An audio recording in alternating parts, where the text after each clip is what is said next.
ফরিদপুরের সদরপুরে গত শুক্রবার সদরপুর ইউনিয়নের পূর্ব শ্যামপুর গ্রামের বাসিন্দা মোহাম্মদ আইনাল ব্যাপারীর জমি কাঞ্চন ব্যাপারী ও দুলাল ব্যাপারী জোরপূর্বক দখল নিতে গেলে আইনাল ব্যাপারী বাধা দেন।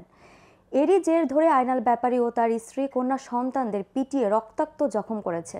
তার অভিযোগ, তার বড় ভাই কাঞ্চন ব্যাপারীর নেতৃত্বে কাঞ্চনের লোকজন দেশীয় অস্ত্র নিয়ে তাদের উপর মধ্যযুগীয় কায়দায় নির্মমভাবে হামলা চালায়।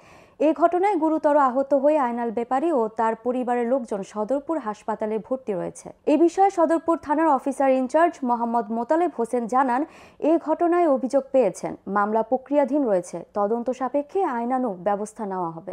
আমার ভাইরা আমার কাছে জমি বিক্রি করে বাইনানামা স্টেম আছে আমার কাছে, সেই জমি আমাকে দলিল করে দেন না। দলিল করে বলাতে আমার উপর অত্যাচার মারধর করে এবং আমার দুইটা মেয়ে কলেজে পড়াশোনা করে তাদেরকেও মারধর করছে। আমরা চারজন, আমার ফ্যামিলি, আমার স্ত্রীর মাথা ফাটায় ফেলেছে। ওই চাপাটি দিয়ে আমাকে যে কোপ দিতে আসছিল সেই কোপ আমার স্ত্রীর লাগছে, আবার কোপ দিছে আবার ওর ভাইরই লেগে গেছে। থানায় মামলা করছি, মামলা এফআইআর হয়েছে কিনা জানি না। তারা অনেক হুমকি ঠামকি দিতেছে। ওই রিপন ব্যাপারী, কাঞ্চন ব্যাপারী, এরা টাকা যত লাগে দিবে আমাকে মেরে ফেলবে, আমাকে সেই হুমকি দিবে। জায়গা দখলে আসে, জায়গা দেয় নেই, দেহে তারা এসে সবাই আমাকে মারছে।